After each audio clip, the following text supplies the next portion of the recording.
How do we plan New England's present and future infrastructure around climate change? It's much cheaper to build things in the right place now than it is to move them later. And if one wants to try to maintain the things that we have, it's smart to do it now because it'll cost less. From the New England News Collaborative, this is Next. I'm John Dankosky. This week we're focusing on the many ways climate change and rising sea levels are affecting New England. We'll visit an artist who integrates her love of science into her data-driven paintings. Makes a story about climate change and human impact, whether positive or negative, ingrain that more in a cultural discussion rather than just being a scientific or politicized discussion. Plus, we'll visit eroding salt marsh islands, rivers and streams that are getting saltier, and we'll visit a place where the river meets the sea. It's a place called Head of Tide. It's sort of where one ecosystem ends and gives it up to another ecosystem. It's Next. Next is powered by the New England News Collaborative. 8 public media companies coming together to tell the story of a changing region, with support from the Corporation for Public Broadcasting. This week on the show, we're digging into a problem that is bearing down on New England and threatening to reshape our geography: sea level rise and its cause, climate change. Later this hour, we'll hear about how cities and individuals are preparing for that change. But first, what will the impacts of climate change look like in New England over, say, the next 10, 20, or even 100 years? Paul Andrew-Majewski is the director of the Climate Change Institute at the University of Maine. He's traveled around the world studying the effects of climate change and even has a peak in Antarctica named after him. Paul Majewski, welcome to Next. Thanks for joining us. I appreciate it. Thank you. My pleasure. How will rising sea levels affect us here in New England? It's a good question. It's a question that one really needs to answer in the short term and in the long term. We've already experienced a little bit over 8 inches of sea level rise since about 1900. And looking to the immediate future, there will be continuing sea level rise. The estimates by international groups suggest that by 2100, sea level rise could be 1 to 3 feet. But that's 80 years away. In the next few years, however, there will be potentially small sea level rise. And obviously, people who live in flood-designated regions are going to be impacted, but they'll probably be impacted even more by storm surges. And certainly the frequency of storms and the amount of moisture in the air because of the warming of the Gulf of Maine is increasing. So in the near term, the big question is really frequency of storms. But when we begin to talk about where development will occur in the future, how cities will change, where sewage systems should be, we really now need to be thinking about 2100, because we build things obviously for decades to come. And again, the rise could be 1 to 3 feet. But the eventual rise from the expected 2 degrees centigrade rise could be considerably more than that, although it will likely take another 100 or 200 or 300 years after 2100.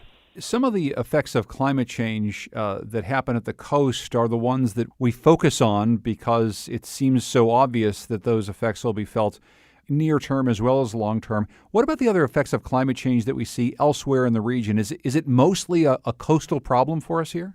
Climate change is impacting the entire state, the entire northern hemisphere, the southern hemisphere, but in different ways in different places.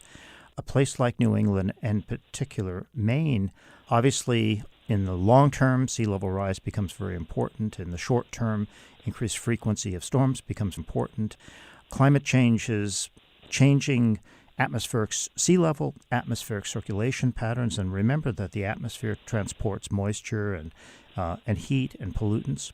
With the warming that we have experienced throughout Maine, and it differs from the coast inland over the last 100 years, and the expected differs too, we're going to probably have an increased frequency of dramatic heating events. Right now, when the temperature goes from about 74 to 79 degrees, there's a marked increase in the number of people who go to hospital as a consequence of heat exhaustion, but the number of days expected to go over 95 degrees Fahrenheit over the next few decades is going to rise quite significantly.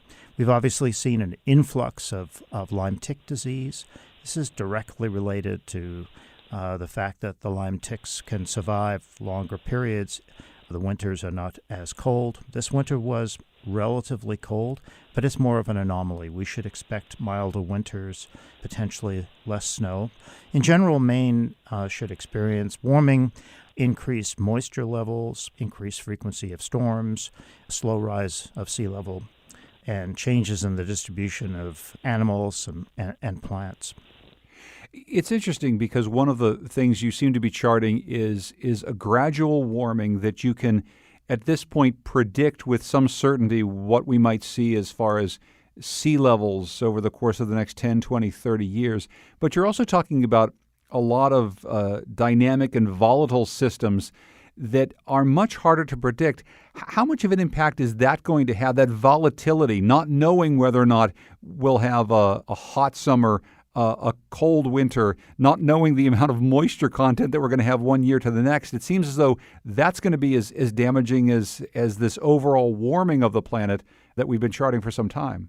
Yes, certainly when I mentioned sea level rise, I suggested that might very well be gradual because it takes a significant amount of change to release the ice from the Antarctic and parts and Greenland in order to raise sea level. But the instability in climate, which you're pointing to, yes, that is a very big issue. And that instability is not necessarily going to come in a gradual way. And there's a big unknown that's lurking in the Arctic. It's methane, and methane is a greenhouse gas like CO2, except that it has the heat-trapping capacity of about 30 times that of CO2.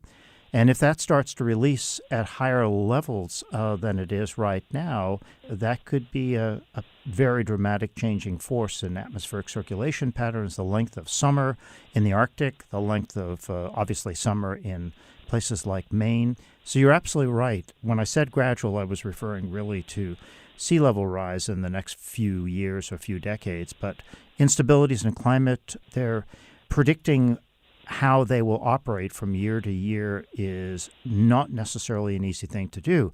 There are climate models, which give us a rather general linear view, but then we can also look at modern analogs and past climate to get some idea of what we might expect from most of the years in the next decade, 8 or 9 out of the next 10 years. How do you think we should be thinking differently about the way we build along the coastline given these trends? You mentioned earlier some of the systems that could be very much impacted by rising sea levels, including water treatment systems and maybe some other things we don't think all that much about.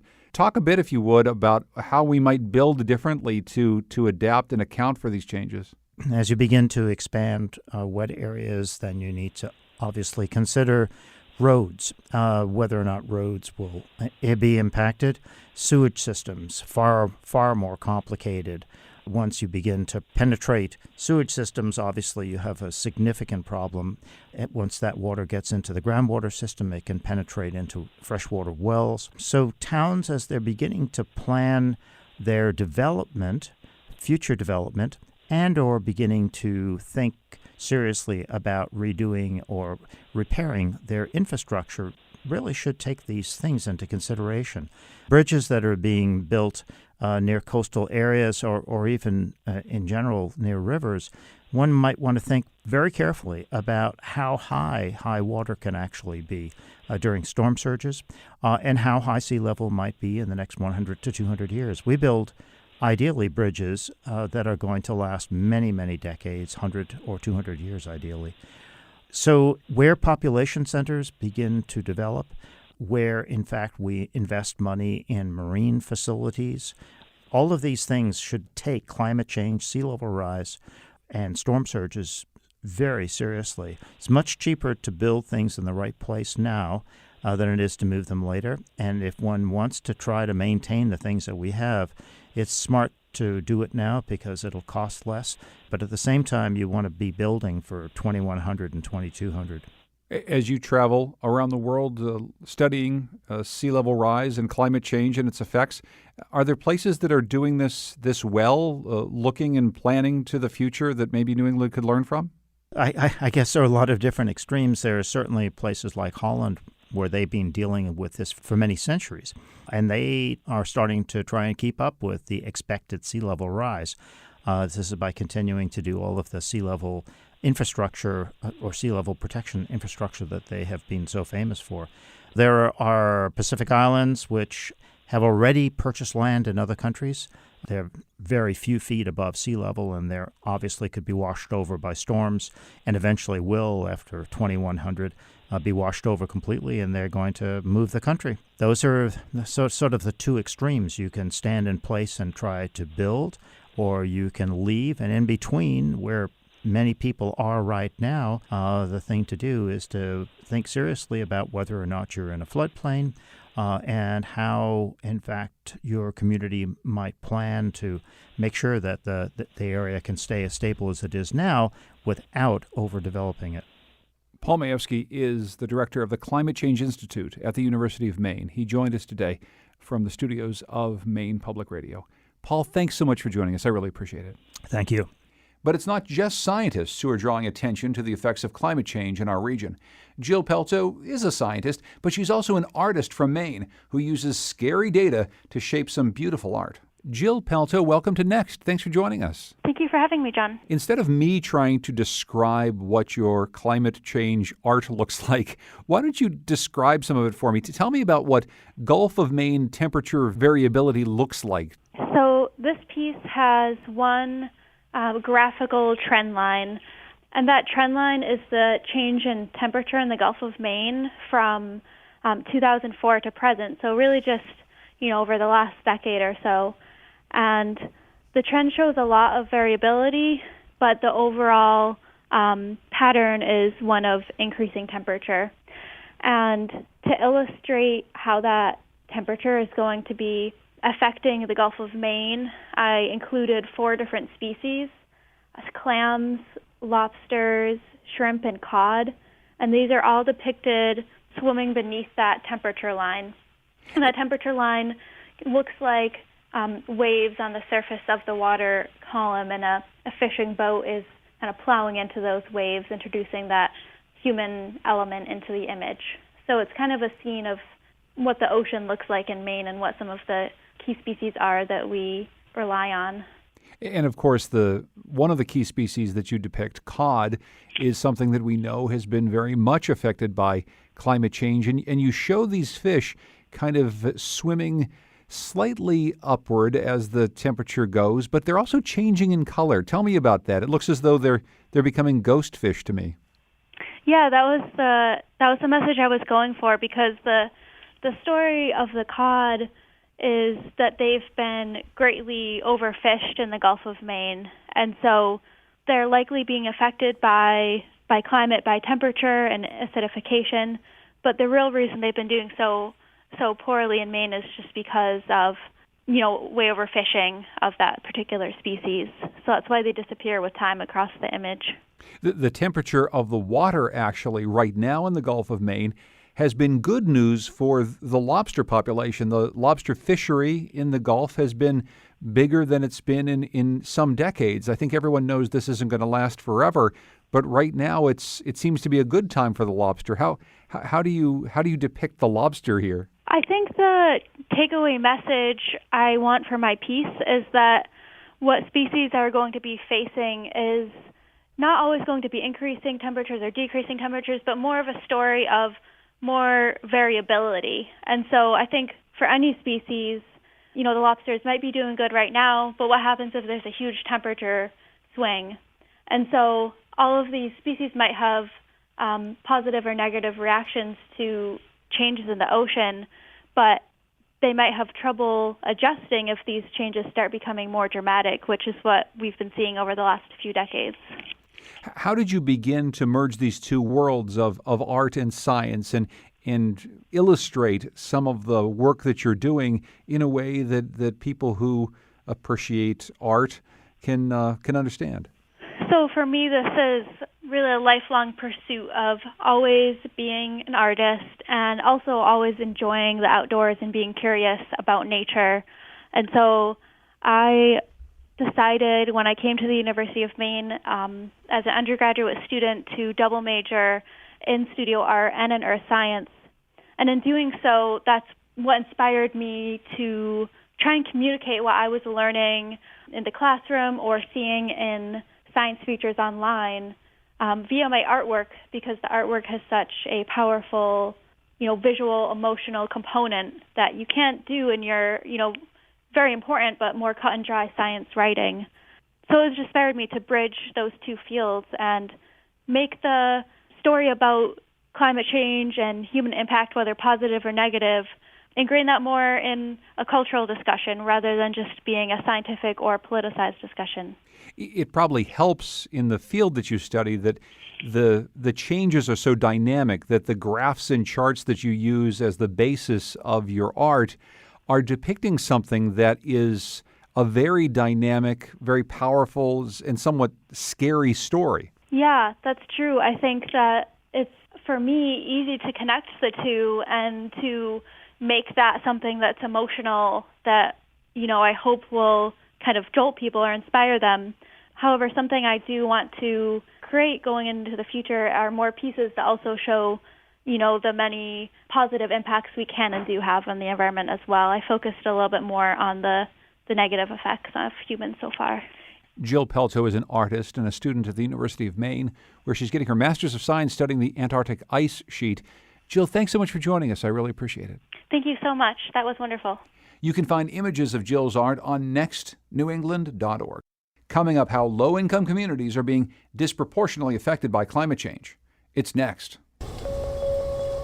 Next is made possible in part by our founding supporters who believe in the power of collaborative news coverage, including the Common Sense Fund, supporting the New England News Collaborative in its coverage of climate change and global warming.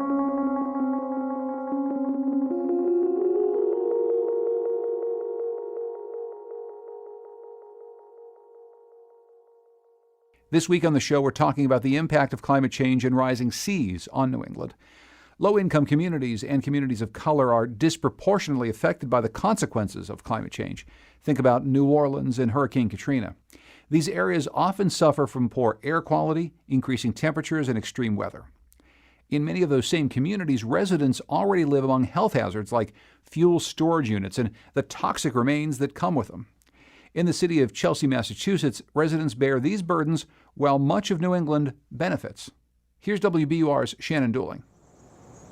Standing along a 3-mile stretch of the Chelsea Creek, Roseanne Bongiovanni, a lifelong Chelsea resident, points out a few of the notable landmarks. That is the storage depot for 100% of the jet fuel that's used at Logan International Airport, 70 to 80% of the region's heating fuel, so that's all of New England, and road salt for 350 communities in the New England area. And just down the way is the New England Produce Center, which, in order to supply produce to all of New England, requires a steady stream of trucks coming in and out of the facility, leaving behind emissions. So you'll see in Chelsea that we provide a lot of regional benefits, but those burdens are on the backs, essentially, of Chelsea residents.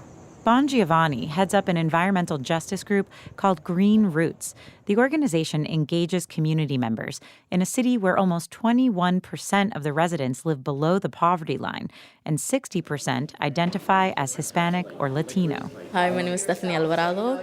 I'm 17 years old and I'm a Chelsea resident. Alvarado is a member of the Green Roots Eco Crew. The young people come together to learn more about the health and environmental hazards facing their city. The day we met, she and a fellow crew member were preparing for a community event to raise awareness about water quality in the creek. For Alvarado, who's grown up in Chelsea, the work she does with Green Roots is personal.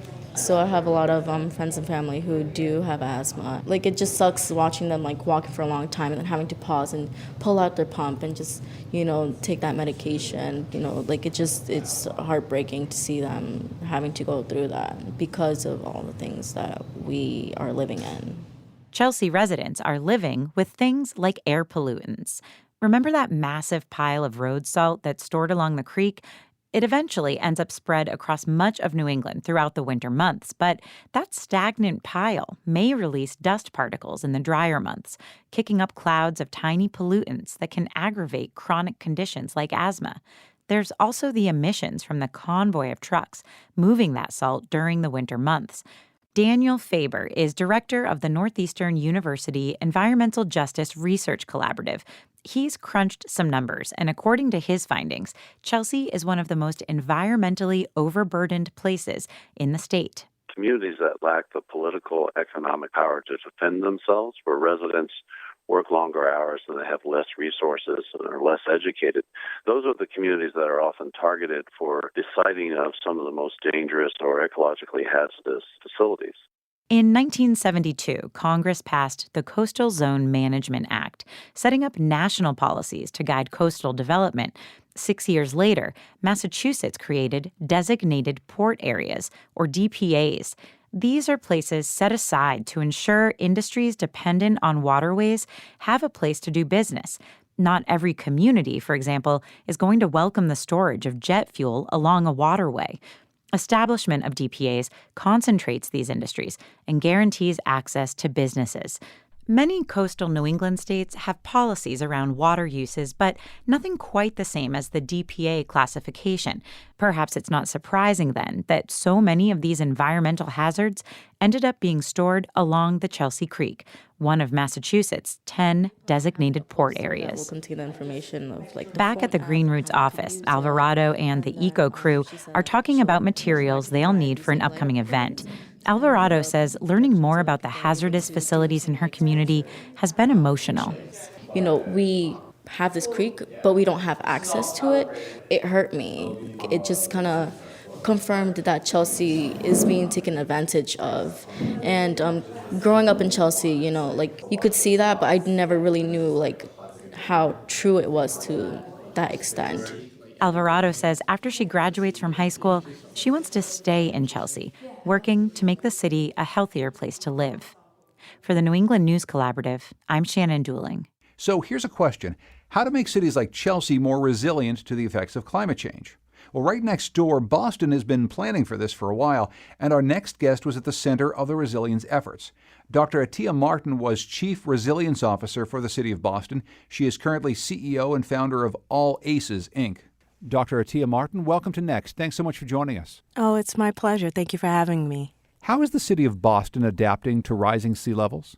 You jumped right in there. So actually, there's a number of strategies happening that involve the government, the private sector, as well as nonprofits in the philanthropic world.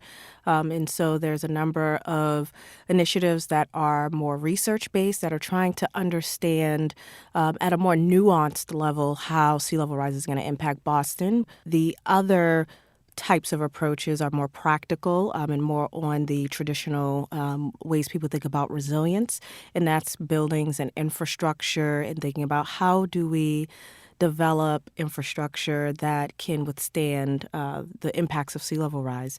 And that includes the work with private sector partners as they're developing on areas of the city that are potentially threatened by, or not potentially, but are definitely threatened by sea level rise in the Seaport area. And so there's some creative ideas around living with water as opposed to trying to fight it, and understanding that we tend to lose that battle, as well as things that are happening more on the socioeconomic level, and understanding how the disparate impacts of climate change, including sea level rise, but also including the urban heat island effect and other impacts that also disproportionately impact vulnerable populations, which include low to no income communities, people of color, and areas with high concentrations of people with disabilities.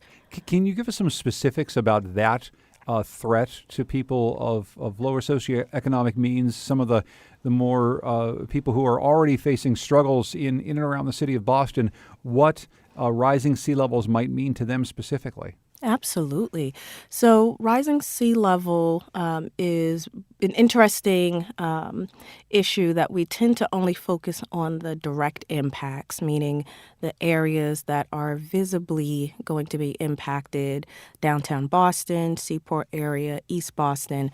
But we forget that there's a number of riverine systems in the city of Boston that also get flooded, that reach into poorer communities and more working class communities, as well as the intersection between people who are living in poverty and working class and race.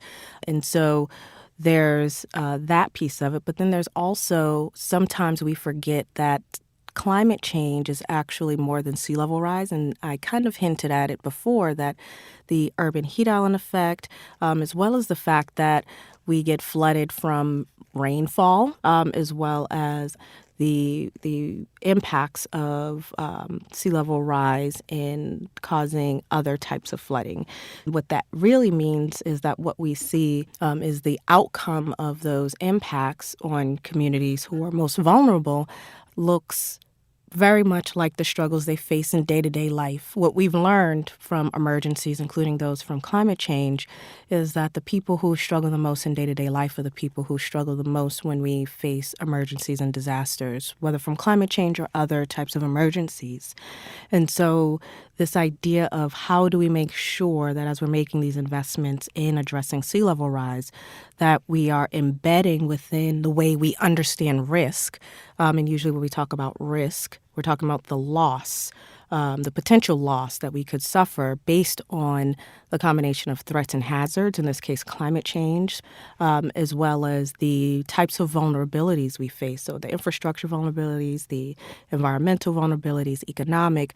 What we oftentimes don't include in that risk analysis and the vulnerability is social vulnerability or people, and how by including that in our understanding of risk, we actually are forced to develop mitigative strategies that support all the types of vulnerabilities that we face. Because ultimately, we are still going to experience the consequences of social vulnerability. We just won't have and made the investments to address the issues. What's some advice that you have for other cities and towns around New England that might look at your work in Boston in resilience and adaptation and try to take some lessons? Well, I'll start with something I've mentioned, which is risk analysis.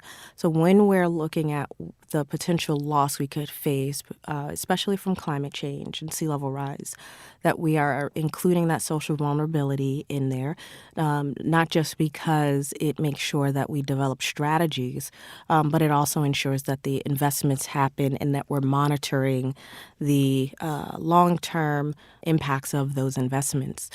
The other big piece is looking at non-traditional partnerships with the private sector, with communities in particular, especially communities, to be able not just to problem solve through these issues, but also look at creative ways to invest in being able to mitigate the impacts of climate change. And I'd say the third key one is really looking at how do we make sure that we're embedding equity into all aspects of the work that we're doing, with the reality that when we are trying to work through these issues, it is very easy to do status quo things that can actually perpetuate inequities and make them worse. And so making sure that we are understanding the demographics of our areas, having the most marginalized communities, ensuring they're part of the conversation, and making sure that there's accountability in terms of how we're collecting data, how we understand the approaches that we're taking, and looking at the multiple benefits from the work that we're doing. For example, if we are making investments in infrastructure projects, how do we make sure that as we're doing those infrastructure projects, we're looking at equity in how we're doing contracts for those projects and making sure that women-owned businesses and minority-owned businesses and all of the different types of marginalized groups get access to those opportunities, which they're usually locked out of. And so getting creative and looking across silos to be able to really increase the effectiveness and impact of the shared challenge that we're all facing. Government can't do it alone. And so we have to be collaboratively working together in order to address these issues. They're big challenges, but you have to break them down into smaller pieces and tackle them. There's limited funding at the local level, which many cities and towns are struggling with. And I think that reinforces the importance of the types of collaborative partnerships that we need across the private sector as well as with academia and philanthropy. Dr. Atiya Martin was the Chief Resilience Officer for the City of Boston, and she is currently CEO and founder of All Aces, Inc. Thank you so much for joining us. I really appreciate it. I appreciate you all, too. Have a wonderful day. A bit further up the coast, the Gulf of Maine Research Institute and the National Oceanic and Atmospheric Administration are teaming up to give 90-minute interactive classes about sea level rise to anyone who's interested. The New England News Collaborative's Lily Tyson attended a recent class in Portland. This 5th grade classroom is a pretty good place to be talking about sea level rise. There's a lobster tank by the door and microscopes on the tables. But the class is 40 adults, crowded in to listen to Gail Bonus, the Science Education Program Manager for the Gulf of Maine Research Institute. In the past 3 decades, you can see that the trend has actually increased. So the rate of sea level rise has about tripled in the past couple of decades. But many in the audience didn't need the numbers to tell them that. You've seen our garage get flooded out. Yeah, where are you? Chandler's Wharf. I bet you have. Yeah, so right down in the wharf in Portland, the parking garage is flooded. We have some stone stairs to the beach in South Portland. They've been there for many years, but in the last couple of years they've been damaged by the winter storms. So it's the sea level rise in conjunction with the winter storm. Yeah, in conjunction with storm surge. A fisherman whose docks flooded, an island split in 2 by rising waters, and even flooding at the local Whole Foods. The stories kept coming. But as much as sea levels are already rising, it's going to get much worse over the course of the next decades. Bonus shows us a range of estimates, from conservative to extreme. By 2100, she says, Portland could see up to 10.79 feet of sea level rise. She then has us break off into groups to look at an online simulation of what up to 6 feet of sea level rise will look like throughout Maine. We consider the fact that the Gulf of Maine is warming, and fast. So not only do we have, 99%, we're warming up faster, 99% faster than anyone else, we also have the most ocean waterfront out of anywhere else in the country, outside of maybe Alaska. We see that many of these smaller islands along the coast would, in fact, be either fully or partially underwater with a 6-foot rise in sea level. Think about it. You hear about it on the news or whatever, and you're thinking, oh, what's a foot and a half? Right. And it kind of makes a big deal. Yeah, there's something really sobering about seeing the image. It's like you sort of, I knew that this was what it was going to look like, but actually seeing it. For the people in this room, sea level rise is personal. I spoke with one of the students, Jeremy, after the class ended. He's a professor and thinks a lot about how rising sea levels will impact public policy. But to him, there's also something else at stake. Selfishly, Winslow Park is one of the favorite places we love to go. So just looking at Freeport, it becomes an island. And so for my kids, and that's not that far away, for my kids, if they want to bring their kids there, what's that going to look like? Will it even be accessible at that point? So that to me is where this becomes really real. But how do we get policymakers and people to get those folks to be convinced that we need to take some steps to make change? The Gulf of Maine Research Institute is starting small. They hope to reach 1,000 people through these courses. Right now, they are at about 800. By fall, they'll be ready to teach more people around the region about how rising seas will change life in Maine. For the New England News Collaborative, I'm Lily Tyson. Coming up, the connection between rivers, salt marshes, and the sea. It's next.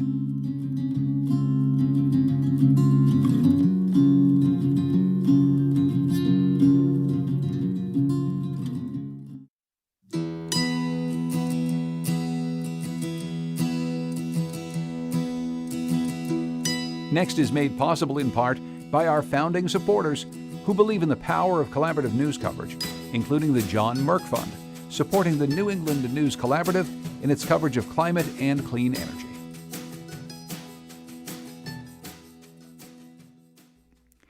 As we've been hearing today, New England has already started experiencing the effects of climate change. Sea levels are rising, water temperatures are warming, and major storms are becoming stronger. All of this has caused officials in Rhode Island and the south coast of Massachusetts to wonder, are we prepared for the consequences of these changes? Rhode Island Public Radio environmental reporter Avery Brookins traveled to the Westport River where salt marsh islands are rapidly disappearing. You came at the right time because we don't have our poison ivy out yet.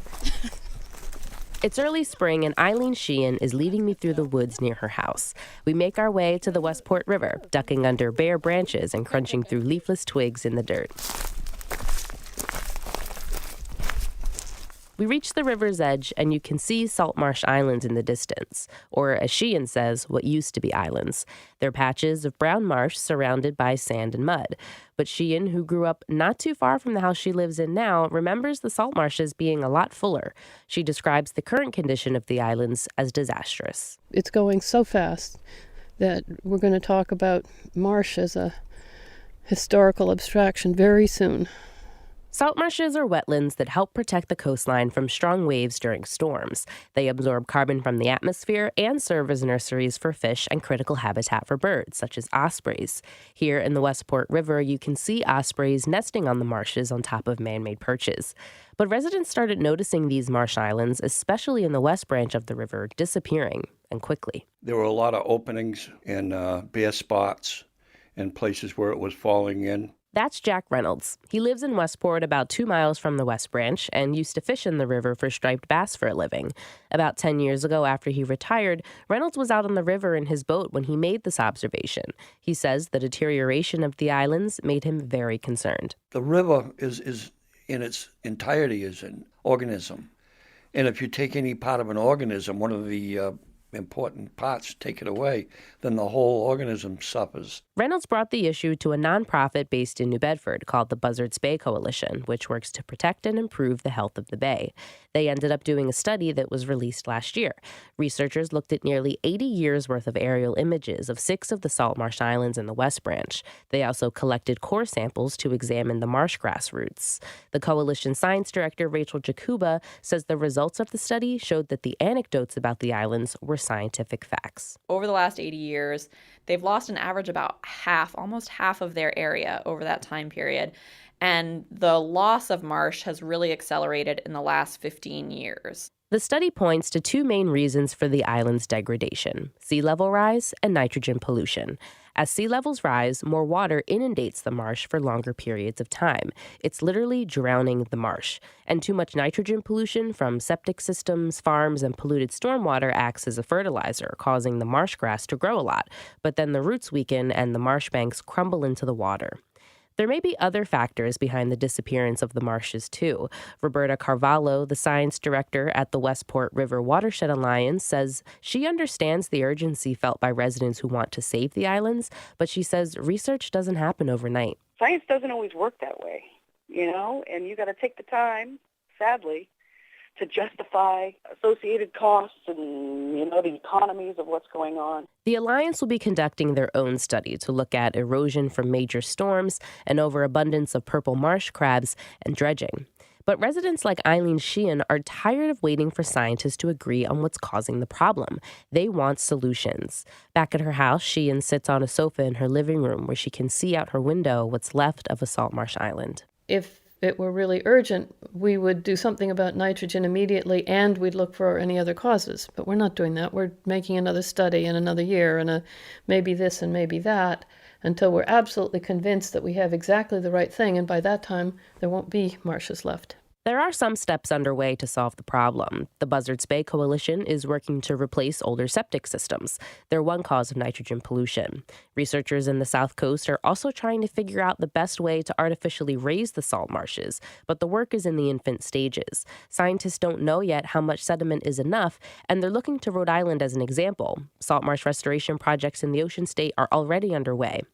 So what's in store for these salt marsh islands in the Westport River?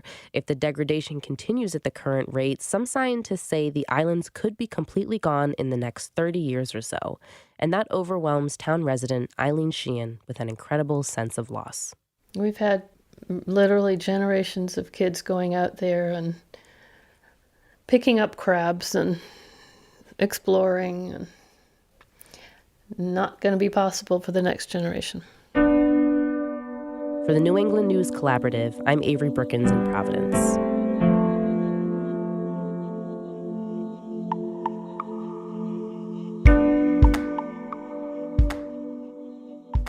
The salt marshes we just heard about are products of the salty ocean water that flows in and out.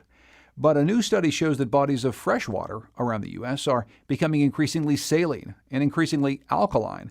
This is a problem for freshwater ecosystems, and it's being caused by humans. Gene Likens is co-author of the recent study and a distinguished research professor of ecology and evolutionary biology at the University of Connecticut. Gene Likens, welcome back to Next. Thanks for joining us. Thank you. I'm glad to be here. What's new in the study that you've released recently? Using long-term data from the U.S. Geological Survey, thanks USGS, we were able to look at all of the 48 contiguous states and major rivers and streams, drainage basins in those areas, and seeing that this is a widespread condition occurring all over. We knew about the increased saltiness of rivers and streams, and particularly the Northeast because of road salt application in the wintertime, and in other parts of the eastern United States, but we didn't know that it was so widespread all across the country. Some of this sounds as though it's an issue that you've been following for your entire career, but you seem genuinely surprised by some of the findings. Is this increasing rapidly as far as you're concerned, Gene Likens? Yes, it is.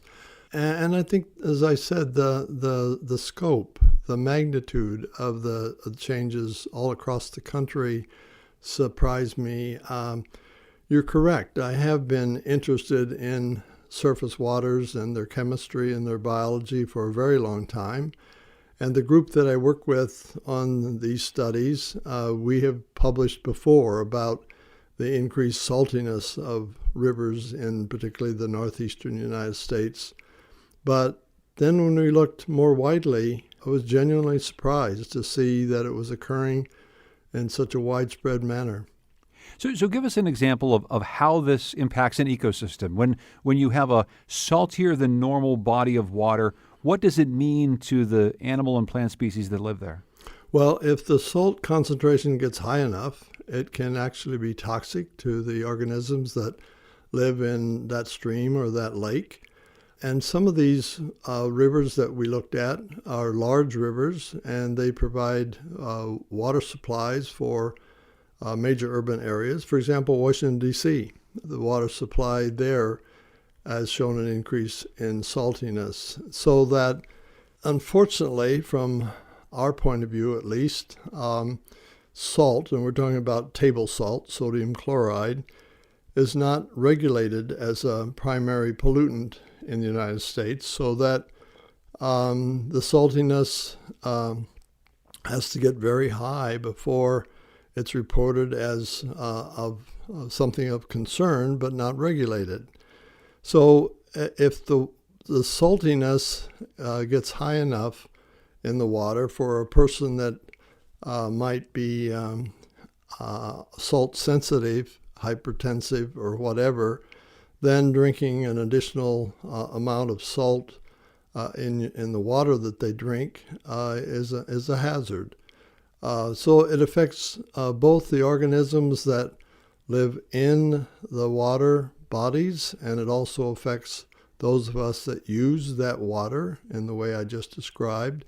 And then another more obvious way is we're all familiar in the Northeast after a heavy winter like we've had this year, where a lot of salt is added to the roadways to try to keep them safe. But we see all kinds of vegetation near the highway that's turned brown, and that's because of the salt that has run off when the snow has melted.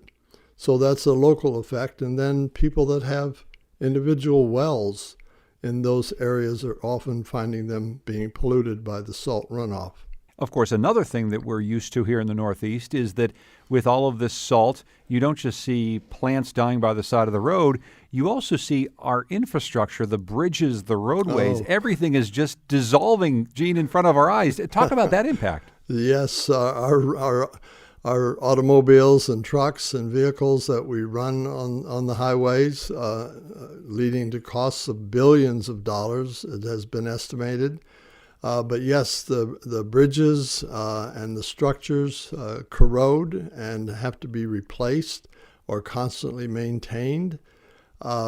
Cement highways or cement surfaces are usually highly corroded by high salt concentrations. Even in your garage, if you drive into your garage in the wintertime and salt drips off your car, next spring you're going to see little pits all over the surface of the cement in your garage, and that's because of the salt corrosion from what's falling off your car.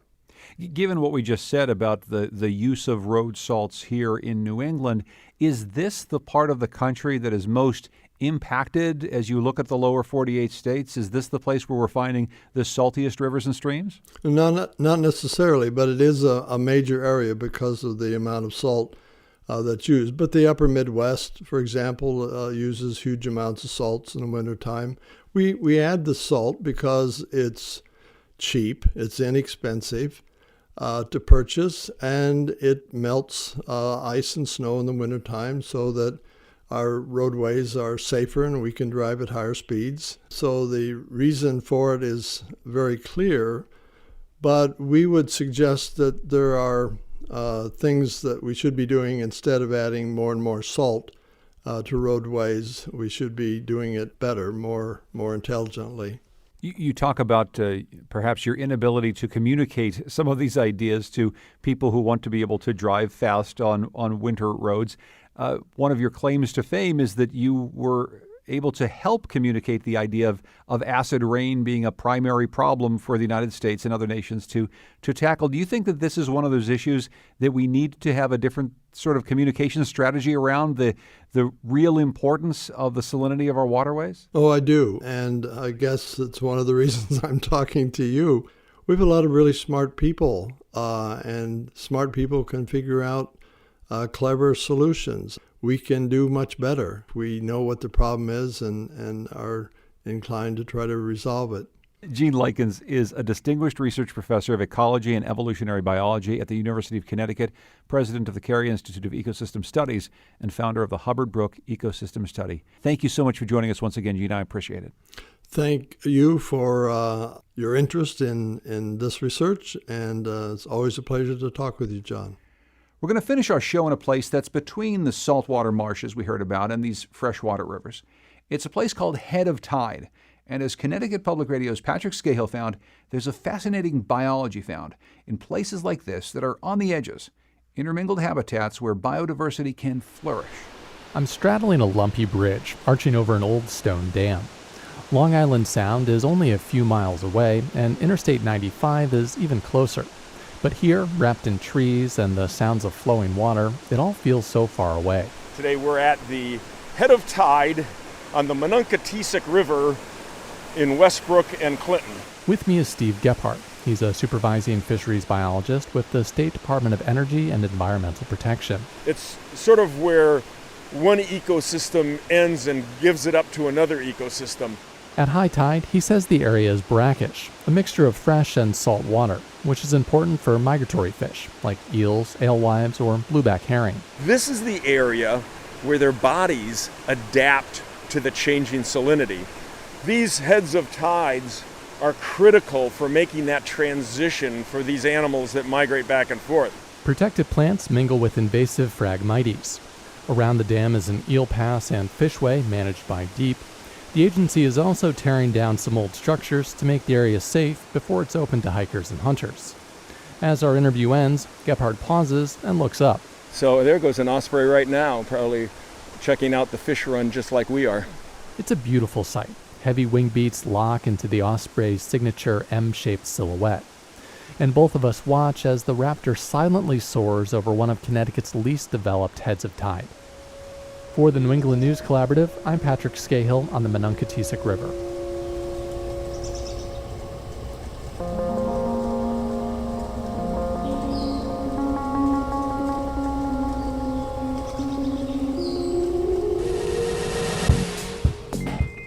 The executive producer of Next is Katie Tolarski. Production help this week from Lily Tyson and Ali Oshinsky. Carlos Mejia is our digital editor. Our theme music is by composer Todd Merrill. Hear more of his music at toddmerrill.com. Thanks also to Goodnight Blue Moon for their song, New England. The New England News Collaborative is funded in part by the Corporation for Public Broadcasting, with support from Douglas Stone and Mary Schwab Stone through the Smart Family Foundation of New York and the Melville Charitable Trust. It is powered by WBUR Boston, Vermont Public Radio, New Hampshire Public Radio, Maine Public Radio, Rhode Island Public Radio, WSHU Public Radio Group, New England Public Radio, and Connecticut Public Radio.